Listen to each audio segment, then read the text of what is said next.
So my daughter, my adopted daughter here in Nashville, who did publicity for me on the book, sent me this email. She goes, Lanny, this is the strangest email I think I've ever gotten. I'm forwarding you this email from this guy that says he might be your brother. And I was intrigued, and I reached out immediately.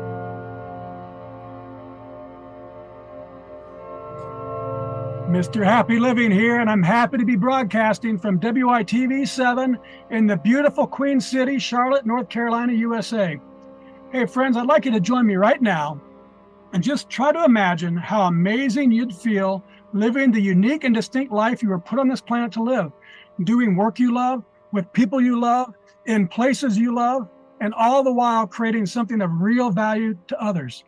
That's what I call a life of significance, and I can tell you it makes for a very happy life.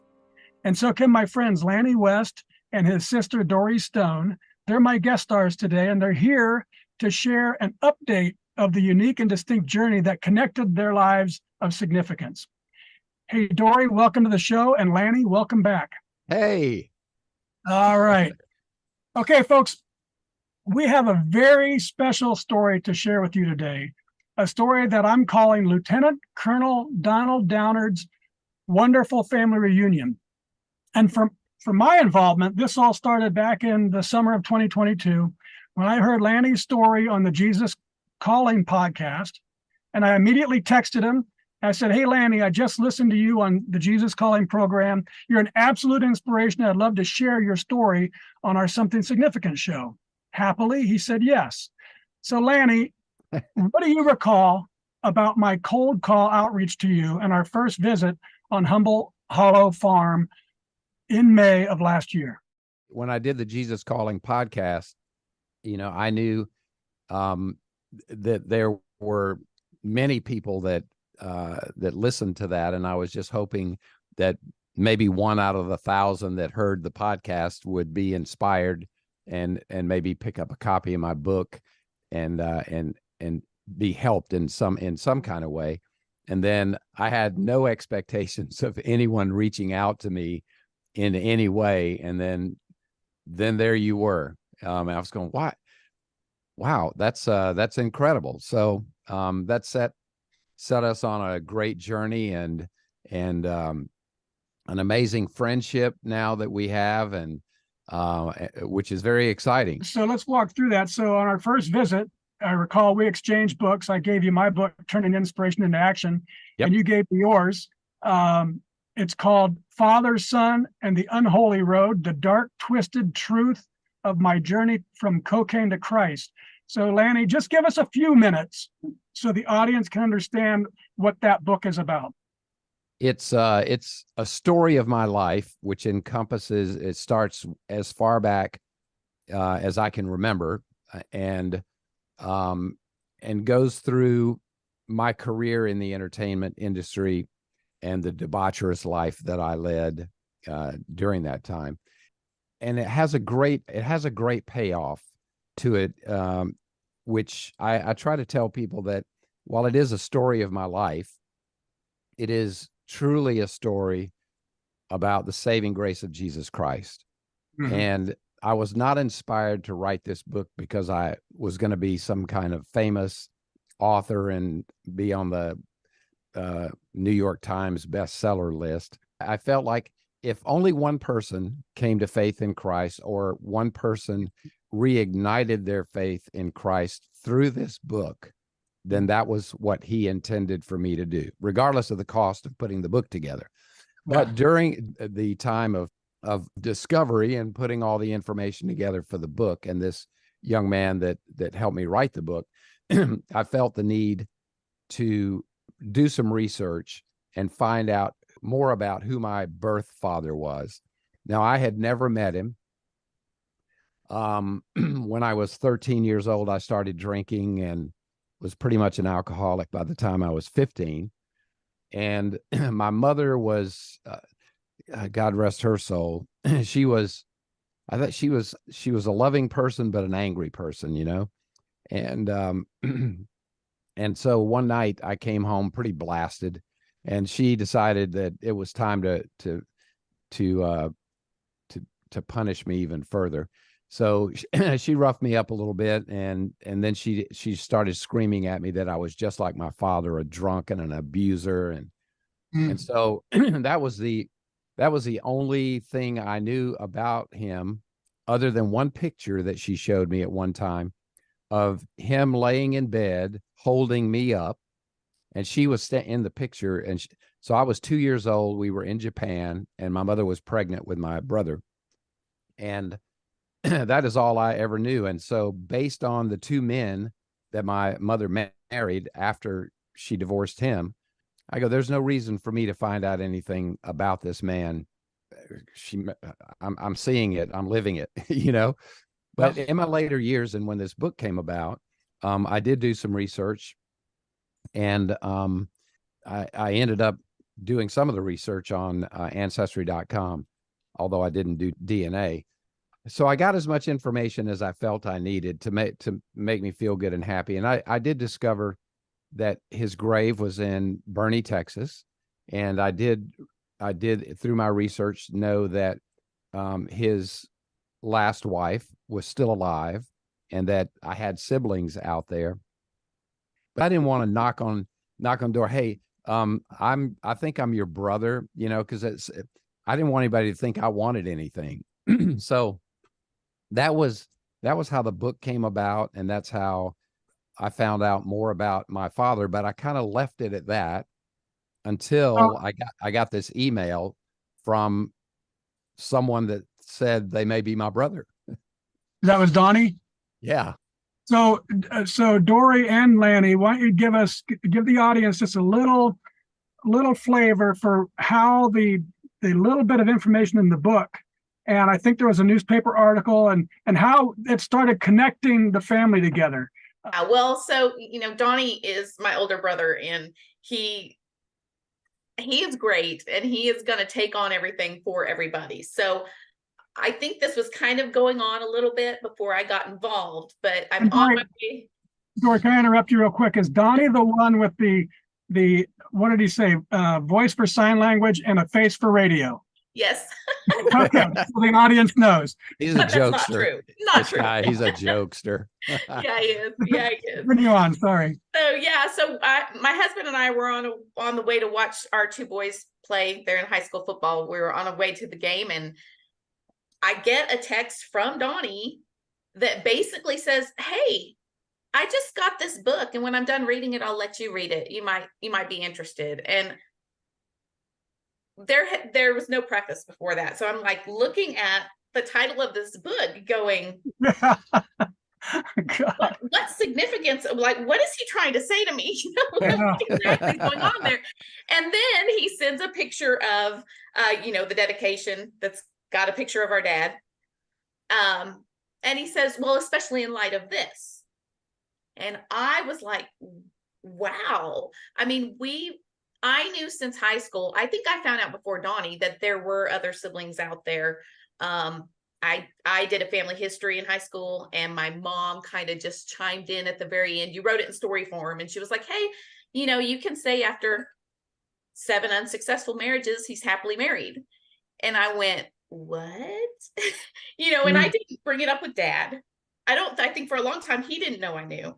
But Donny was already graduated and gone, so we'd never discussed it. This is how I find out about the book and Lanny, essentially. And so what an introduction to your brother through that debauchery, and then at the end there's this beautiful gem of a man. But yes. Boy, what an intro, huh? Definitely. And it was just the craziest thing for me, because it wasn't the first time that someone had reached out. So it had Lanny reached out, you know, he said he didn't want to, but we would have been like, okay, well, let's check it out, because Donny had a brother reach out to him, and I had a nephew reach out to me at work one time, just out of the blue, and say, hey, I think your dad's my grandfather, you know. And we just kind of went, probably, you know, let's go figure it out. So yeah, it was a really cool experience. And I will say I was chicken. I didn't reach out to Lanny. I did read the book first, because I thought that would, like, kind of give me a background and help me have something to talk about.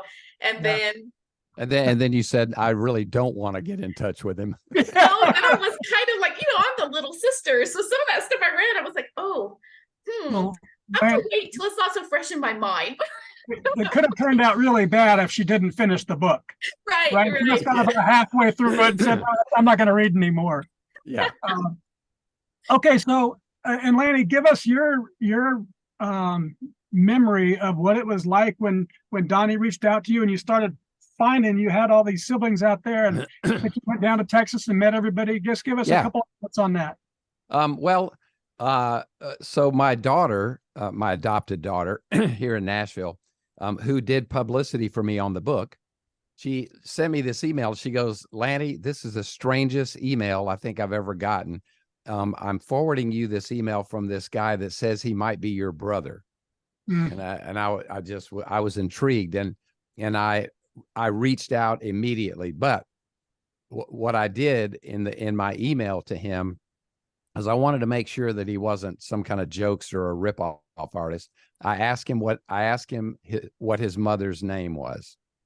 And I knew Ellie's name. And so I asked him a couple of key questions, but he found me through this blog that this guy, and I cannot remember his name, had done on the military and the court-martial procedures and how they were unfair, because our dad had gotten court-martialed, and then a year later they rescinded the court-martial. And so this article has a picture of our dad on it, and Donny had sent this to me, and it, in the very first paragraph, it says, according to one of his children or something like that, Lieutenant Colonel Donald Downard was not a good man, or not a nice man, as written in his memoirs, and gave the title of the book. Wow. And a coworker of Donny's sent him that article for some unconnected reason. And so Donny then went and bought the book, and he says, and he saw, well, it says Lanny West. That doesn't sound right, but he bought the book anyway. And so we connected via email, and then he came to town, and he and I and my wife Leslie went out to dinner, and it was like a 4-hour dinner. It was amazing. And we shared a whole bunch of things, and then we went to Austin, Texas for the CMT Music Awards. And it was kind of stressful for me because I had injured my leg the day before I flew to Austin. So I was in bed for 2 days on pain medication, but I rented a car and drove down to Bernie, Texas to meet everybody. And it was at this sandwich shop where the whole family they get together every Saturday and together. And so Donny says, yeah, we're all going to get together. So I walk in to this family reunion, and I felt like I was on display, like kind of like some, not in a mean way, but kind of like I was this strange animal at the zoo, and everybody was just staring at Dori. And Dori was like, I kept noticing she just kept staring at me, and I was trying to figure out why. And I figured out she was trying to see the resemblance of me and my father. And then they started picking apart a little bit my movements and my behavior and how I walked and all that kind of stuff. So I got to meet everybody. I got to meet grandkids. I got to meet kids, Dori and Kat and Donny, and husbands and wives. And it was absolutely just an amazing, I mean, I'm getting chills right now talking about it. And so then we invited Dori and Rick and Donny and his wife to the CMT Music Awards. So they drove to Austin. Nice. We had dinner. We went to an award show, and off and running. And quite frankly, I feel like that I've always been a part of this family. I mean, that's how So- quickly we, Yeah. our togetherness got. Yeah. So just quickly, Lanny, so the audience is aware, Lanny West is not Lanny Downard. So No. just explain that you changed your name, but you were his son, or you are Yeah. his son, Yeah. and you're all related. Yeah. Yeah. So if you read the book, you'll know my birth name was Boyd Anthony Downard, and I was named after my grandfather. Okay. And I hated that name. And the reason I hated that name is because I started a career in radio when I was in the 11th grade. And the general manager at that radio station was going to give me a radio name, and he was going to call me Boppin' Boyd. And I go, I said, I'm already getting my tail whipped in school by the bullies. That I would not survive with that name. Okay. So the radio station is in Lynette, Alabama, West Point, Georgia. So Lanny is short for Lynette, West is for West Point. And when I was 21, I had it legally changed to Lanny West. Very so good. That's it. But you can read about it. This story would be already fantastic if we ended it right here, but there's more, folks. And Lanny, tell us how you and your family came to the attention of Purple Hearts Reunited and its amazing founder and executive director, Zachariah Fike, who is the soldier and World War II historian that took you on the trip to Europe that we're about to talk about. So how did that connection come to pass? Well, so again, Donny being the center of everything, too bad he's not here. He's kind of the spokesperson for the family, and somebody had reached out to him. Zach and his partner at the time reached out to him because they were working on a book about the battalion that actually marched. It wasn't Dad's battalion, but one of the three that marched the Rainbow Trail and liberated Dachau. So through all of the research they were doing, Dad's name kept coming up. And they said, he's not with this battalion, but there's a significance here because we keep hearing about him and we want to know more. So we all met at Donny's house and shared a lot of the information we had. And it really helped them put a lot of pieces together that were missing in the book and connect a lot of families and help answer some questions some families had because of just letters that they found that Dad had written to soldiers.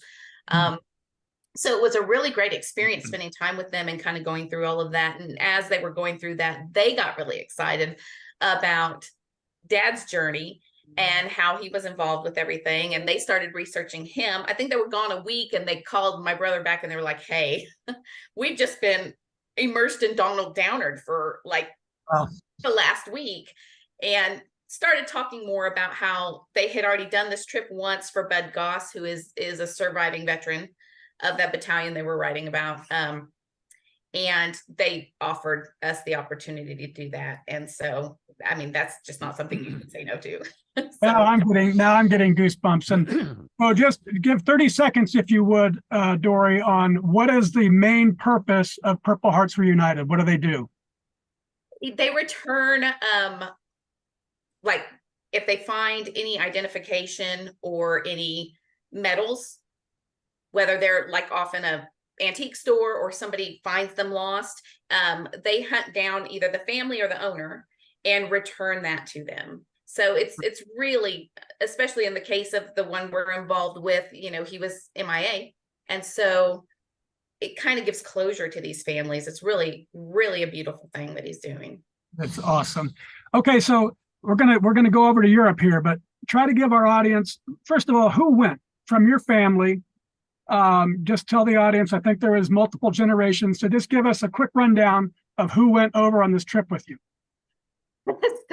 So my mom went, and then of course Donny and his son and his oldest daughter, and then his son-in-law. Okay.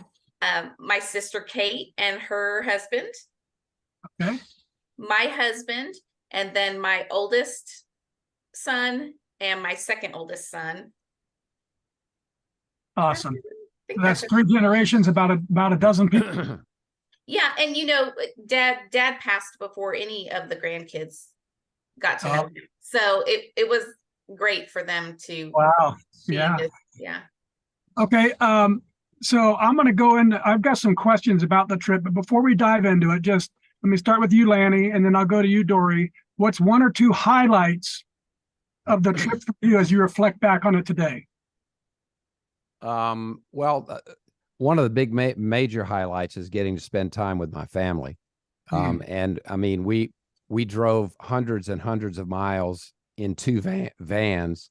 And so we got to know one another quite well at dinners, going to Oktoberfest, going to the Hofbrau house and that sort of thing. So getting to know my family, and then the one little town that we stayed in on the Motor River, there actually the foxholes are still there. And so part of the younger folks went and camped out in that.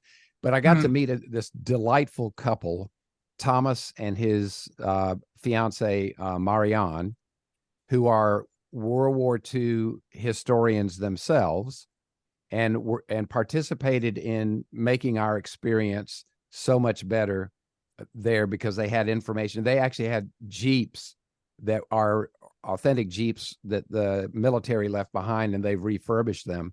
So, awesome. And they were all dressed in World War II military wear. And we got to know them, and now Thomas and Marianne are coming to the United States and are going to stay. So those were two major highlights for me, for sure. Thanks, Lanny. How about you, Dori? I do have to say, paying tribute to Dad's fallen soldiers in Epinal was, that was really, can't even describe. Yep. So that's where I want to start, actually. And I cheated a little bit. I talked to Zach in preparation for this meeting, and he said one of the things that he was just blown away about was there were signs that just kept showing up. So first of all, talk about, I think, what you just mentioned, Dori, visiting the gravesite of soldiers that served directly under your father's command. And I understand that Zach asked each of you separately to go around and choose a soldier or two to talk to, and explain to us what that was like, and then what the sign was when you all came back together and you were leaving. And I want both of you to talk about that. So, Lanny, why don't we start with you and then go to Dori? Well, yeah, Zach gave each of us at least two soldiers and their grave marker number.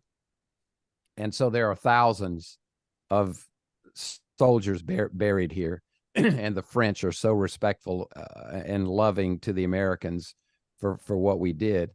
But we went around to find, and what Zach wanted us to do is spend time with that soldier at his grave marker and just sharing our thoughts with them. And it was pretty emotional to do that.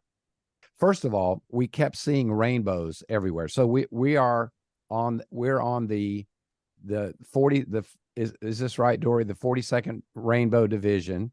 And they call this the Rainbow Trail. Yes. So I mean, we must have seen 7 rainbows. Yeah. Because the soldiers painted the rainbow on buildings during World War II.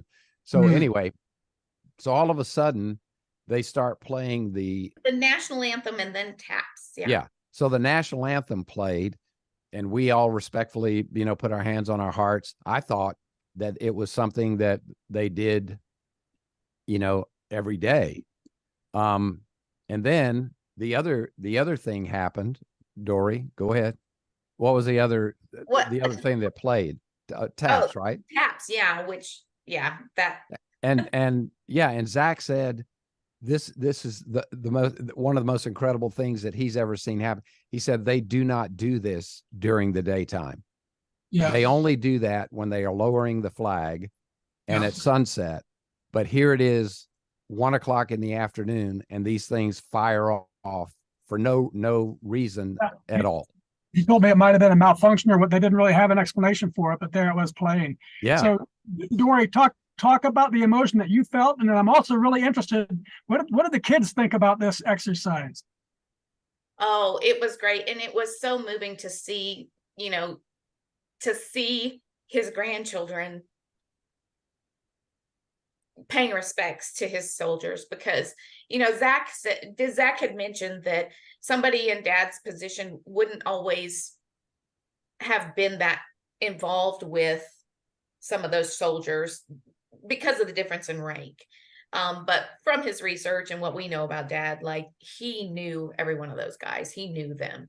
And so Zach really wanted us to represent Dad as we visited them, and to see, the younger generation who never got to know Dad learn about him in this manner and also represent him. It was beautiful. Yeah.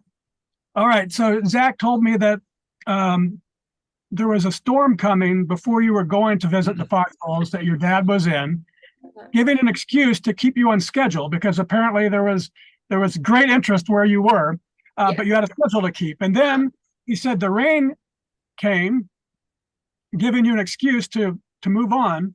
And then it cleared on your way to the foxholes with a rainbow appearing. And not only that, but pointing right to the direction of the foxholes. Yes. It was so funny because Zach had even kind of made a comment like, we only have an hour here, and we really got to get on to, if we want to camp out the foxholes, we really got to get moving. We can't stay longer than an hour. Maybe your dad will send us some rain. And there was a beautiful ceremony. It was when they gave us, presented Dallas Hartwell's dog tags to us, representing Dad. And so just so the audience knows, so you were given dog tags to return to his family. Yes. Yeah. And so as who he was again?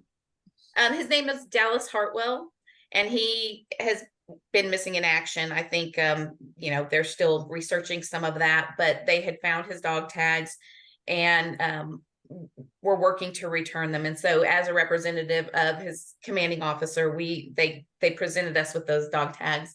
Wow. And it was a beautiful ceremony and an amazing thing to experience. And then right at an hour, the storm clouds started rolling in. It did. It was dark. Yeah, it got dark, and it just came rolling in at us. And so we kind of laughed and thought, oh, maybe a coincidence. Well, then as we're driving and we're thinking, well, we may not get to camp in the foxholes, because if it keeps up like this, we weren't taking tents. We were going to be in the foxholes. We had sleeping bags, but that was it. And so there was that kind of like, well, if we don't do it tonight, we're going to miss it. That's not something we can reschedule. And still wondering. And then the storm. How long was the drive? It was about 30 minutes. Okay. So yeah, it starts to clear up, and we all get excited because we see a rainbow. Of course, we're not sure 100% what direction we're going, and that's when Zach said it's pointing directly to the foxholes. And yeah. Lanny, what was that like when you were experiencing that? The rain coming, and then the rain clearing, and then the rainbow. How did that feel emotionally to you and to your family? The appearance of that rainbow was just, I mean, if it happens once, you kind of go, wow, this is pretty cool and meant to be. And maybe it's Dad having the opportunity to give us a little sign, but it happened more than one time. And at specific times, it seemed like, right, Dori? Yes. Just anyway, so that's kind of that. Tell us who did sleep in the foxholes, and what was that like? Just first of all, being there in them, and then let alone staying overnight in them. And you must be imagining what the soldiers, what it was like for them. Yes. So give us a little bit on that.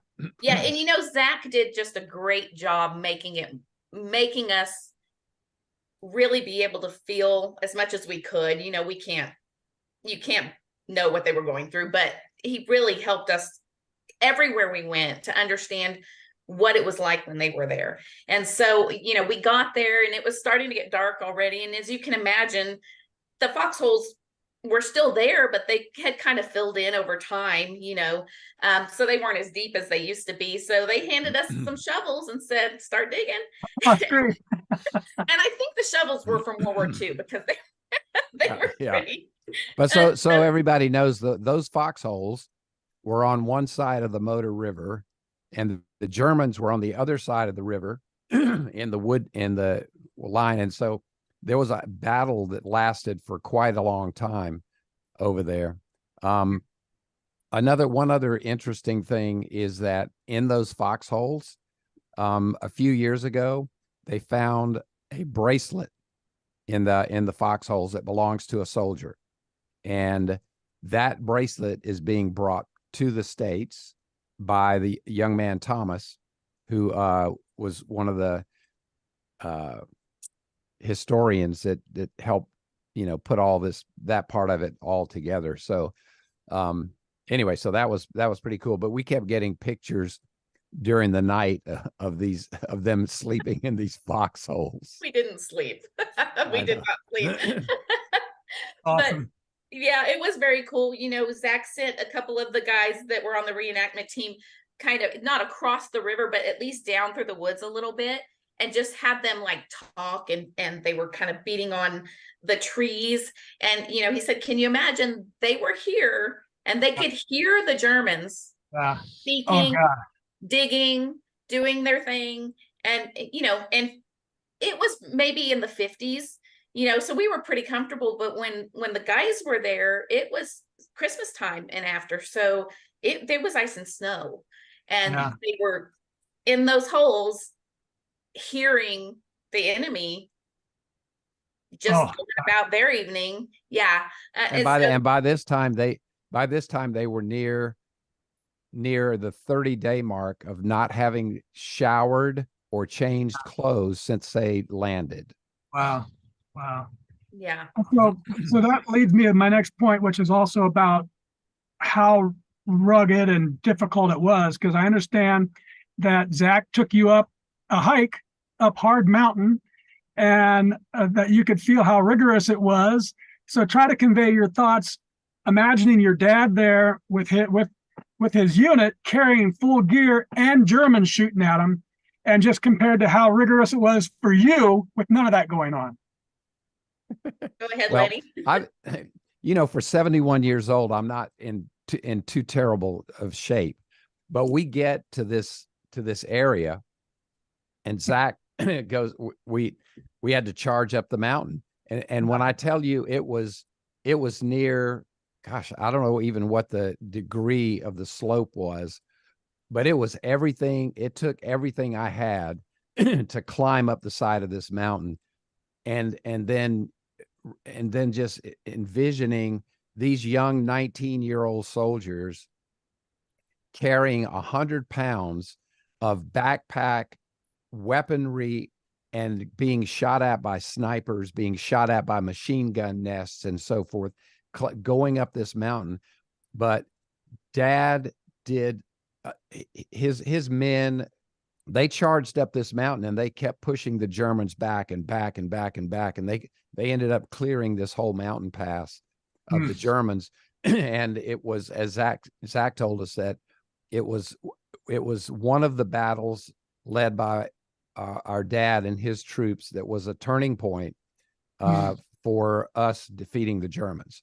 Wow. But he said that, so there was a soldier that years later wrote a letter to Dad, which Donny has in his possession.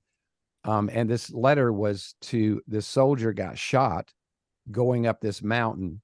And so he in the letter, he says that when I opened my eyes up, you were standing over me, and with your pistol in your hand, and you said it'll all be okay. Now tell me where the son of a bitch is. And the soldier said that Dad went charging up the mountain to go kill this sniper that was up there.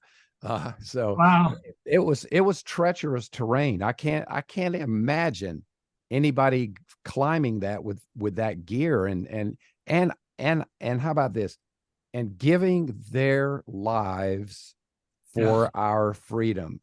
And we treat these soldiers like garbage when they come back home. It's just saddening. Anyway, I don't So know. Dori, is Lanny overstating how hard it was to get up that mountain? Not at all. Not at all. And you know, like he said, we didn't have packs on our back. We weren't carrying our weapon. We weren't watching for fire and having to fall back every time. You know, every time we gained ground, fall back if there was fire. So it was just, and I believe that that was a battle where Dad was awarded the Croix de Guerre, the German Cross of, I mean, the Yes. French Cross of War. Even just getting up there, we just were trying to keep up with Zach. And, you know, we're all doubled over by the time we get up there trying to catch him. That's awesome. So, yeah, it was, I can't imagine. You know, I think mountain goats would have had a hard time getting up that hill. When Zach was telling me that story, I was reminded of 9/11. I often have thought about our firefighters going up those, 200 flights of stairs. Can you imagine? But that's what our soldiers did, and that must have been a great experience. Okay, I want to get to the core of this show, really. It's one of my favorite subjects. It's called The Power of Giving. And like each of you to try to express the feelings that you have. I don't think you've returned the dog tags yet, have you? No, we haven't. So the feelings that you're imagining having, returning the set of dog tags that belong to Second Lieutenant Dallas B. Hartwell, Company E, 2nd Battalion, 222nd Infantry Regiment, who went missing in action on, I'll do military dates, 06 January 1945 in Gabchem, France, that served directly under your father's command, returning those to his family. What's the emotion that you're imagining about the joy of giving that back to his family? Go for it, Dori. You know, it's going to be beyond what I can imagine. I'll tell you that right now. But to see them gain some closure, because from what I understand, these are nieces, and their moms were his sisters, and they looked for him forever. You know, to know that they have that piece of him back is, I can't, there's not words for it. I don't think that I can't even put my finger on what kind of emotion that would be to be there and see that. It's just some, and I'm not even sure, because I'm not going to be able to go, but I can't imagine, even if I was there, I don't know that I could explain what that emotion is, and there'd be no way that I could explain what the emotion is going to be for those family members that are out there. Yeah, so that's a tough one. Yeah, and that's one of the things I love the most about our show is all the people that we, in our regular format, they're doing work they love, with people they love, in places they love, and they're creating something of value to others. They're giving to others. And there's a lot of ways that as we're living our best lives, that things happen, and here you are, you never imagined in 3 gazillion years that you'd be able to do this for that family. But what it does, what you just expressed, Lanny, is it gives to you as the giver, and to Zach, his team, and everybody involved, but also to those that are receiving, nieces, and then to everybody around them. It's just this beautiful magic of giving. Well, I want to throw one thing in, and this is probably off format here for just a little bit, but I do need to express this. The providence of God is such an amazing, our Father is so amazing. So let's just think back, just how does this happen, right? Not just my story, okay? But think of all of the elements through the years, from the time my mother slapped me in the face and told me that I was just like this man. Think of everything the number of times my life was saved by God, for me to be able to experience this moment and connect with family, for Donny to find this, for this person to write this article about my father, for a coworker to get this information to Donny, for Donny to reach out and get the book and to read the book again. I mean, I could go on and on and on to do this, but I have to give glory to God, because none of this could ever be possible without his involvement. And it's just, that's a chilling emotion there. Amen, brother. This is an absolutely amazing story. It's incredible. The experience that you've shared from the start until this moment seems to have been filled with supernatural signs and chance meetings and family connections and love abounding everywhere and across generations and across your dad's scattered family. So, Lanny, so you have thought about this, but have you thought about this whole thing is based on not only divine intervention, but maybe your dad's wish to bring his family together? I can't hardly get it out. Even from the grave. I could totally see that. You know, the one thing we didn't mention, and Donny shared this, is that Ellie, Dad's wife, who I have come to love like a mother, the whole family, Donny and Dori and all of them, didn't really have an idea of the magnitude of the families that my father touched, and the siblings, until they did the reading of the will. And that's what Donny said. And then they found out so much about him. But I would agree, if you know, people can do those types of divine things from the grave, it certainly would be our dad that did that, for sure, you know. Dori?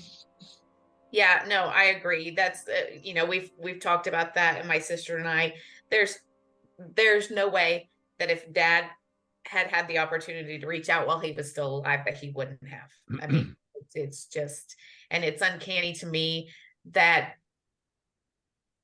just the similarities. I know he said early on that, you know, I kept staring at him, but we did it through the trip too. Like he has these ways about him that he's just filled with dad. So it's great to have that piece back. And so I am like him in different ways than what my mother explained. Yes, in all the good ways. That's awesome. Okay, let's wrap things up in the lightning round. I love the power of words and the capacity for great quotes to change lives. So I'm going to read a few of my favorites and have you tell us what they mean to you. Give us the first thing that comes to mind, because it's called a lightning round. I believe the first one came from your dad, Lieutenant Colonel Donald Downard. Quote, "I believe there is no limit to what a man can do if he doesn't care who gets the credit for it." Grew up living that. It's true. The credit goes to God. It doesn't matter who it seems did the work. God's the one. We just happen to be the vessel he worked through. After I read that quote from him, I just reflect back on my behavior, and I am certainly so much like him, because the things that Leslie and I do, getting credit for it doesn't mean anything. It's all the glory goes to God, and that's one trait of my dad that I know I have. Awesome. So this one goes to you first, Lanny. It's from Desmond Tutu. "You don't choose your family; they are God's gift to you, as you are to them." I agree with that. You just have to find who that family is, you know. Dori, "You don't choose your family; they're gifts from God to you, as you are to them."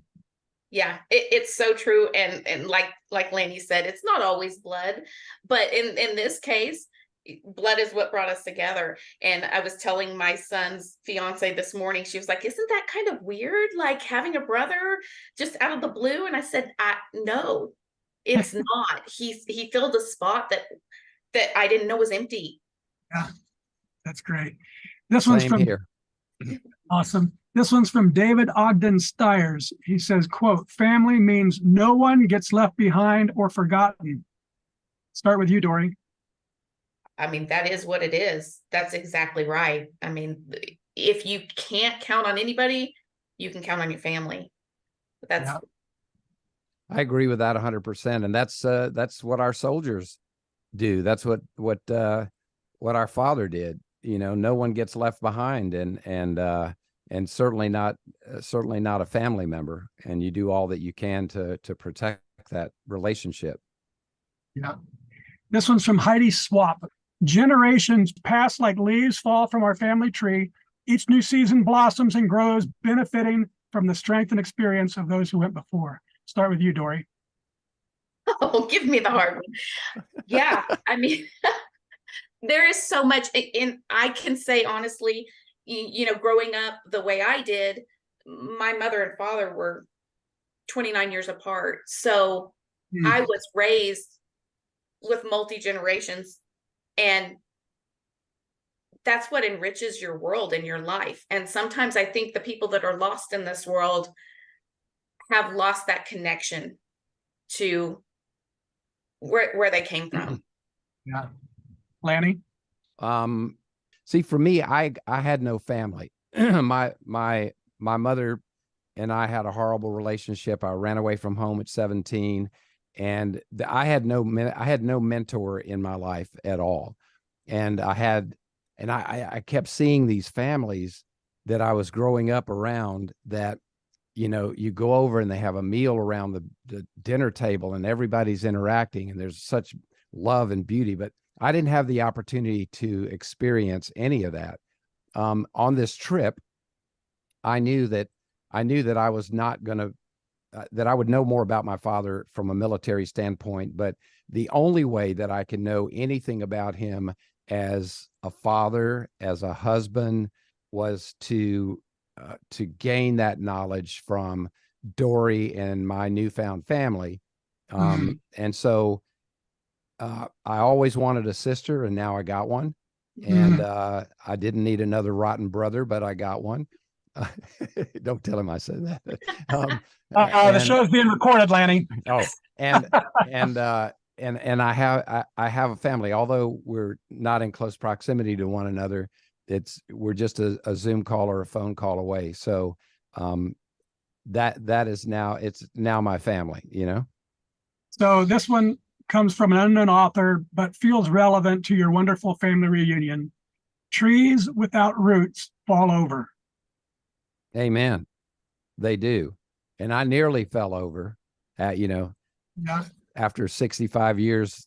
My roots were gone and giving away. And if it had not been for the intervention of the Holy Spirit and then connecting with this family, I probably would have fallen over.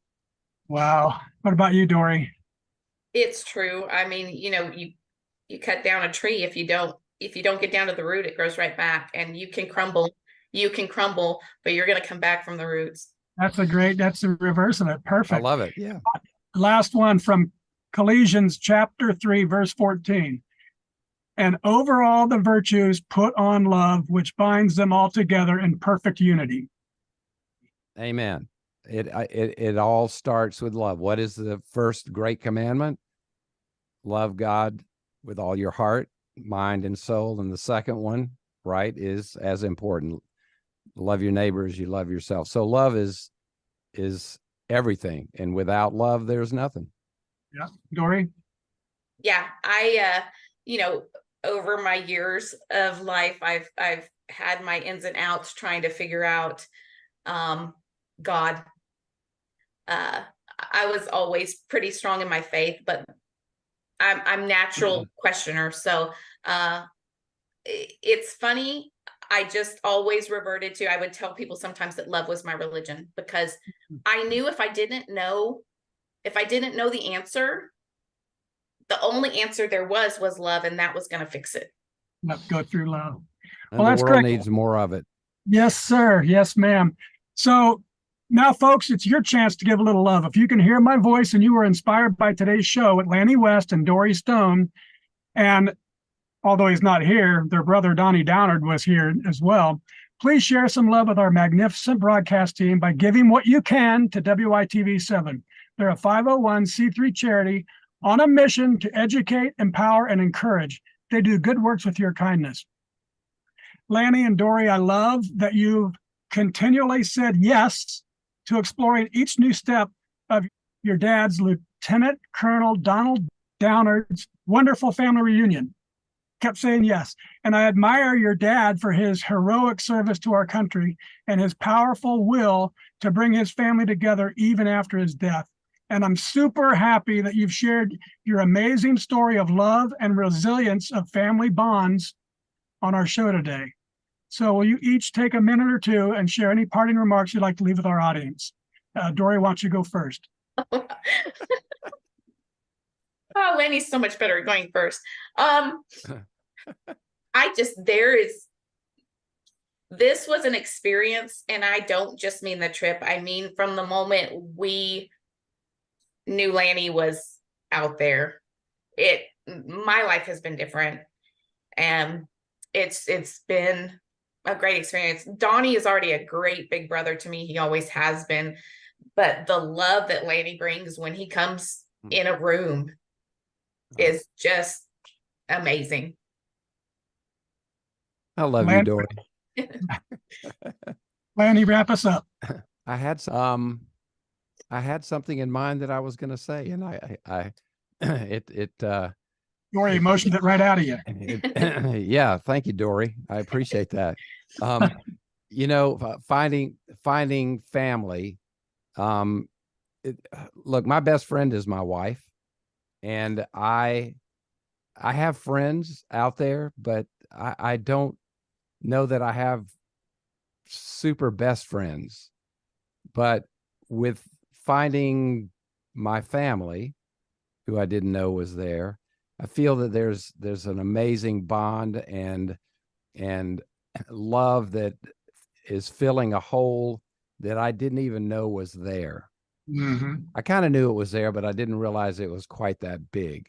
Mm-hmm. And so I am forever grateful for God and for what part our dad played in doing this. And I would encourage everyone from this experience, if you know that there is a parent out there that you have never met,